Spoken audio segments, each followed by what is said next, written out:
আসসালামু আলাইকুম। আশা করি আপনারা সবাই ভালো আছেন। স্বপ্নে তরমুজ দেখার কয়টি মান ব্যাখ্যা। স্বপ্নে তাজা তরমুজ দেখলে স্বপ্নদ্রষ্টা সুস্বাস্থ্য লাভ করবে, অথবা স্বপ্নদ্রষ্টা ব্যবসায়ে লাভবান হবে। স্বপ্নে খারাপ বা নষ্ট তরমুজ দেখলে স্বপ্নদ্রষ্টা অসুস্থ হবে, অথবা স্বপ্নদ্রষ্টার কোনো রোগ হবে। মৌসুমে গাড়ি ভর্তি বা অনেক তরমুজ দেখলে স্বপ্নদ্রষ্টা প্রচুর অর্থ লাভ করবে। বেমৌসুমে গাড়ি ভর্তি তরমুজ দেখলে স্বপ্নদ্রষ্টা অনেক কষ্ট পাবে।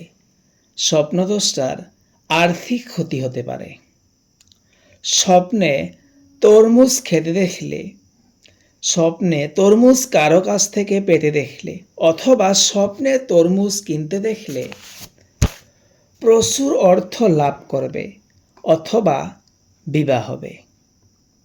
যদি ভিডিওটি ভালো লাগে তাহলে অবশ্যই শেয়ার করবেন।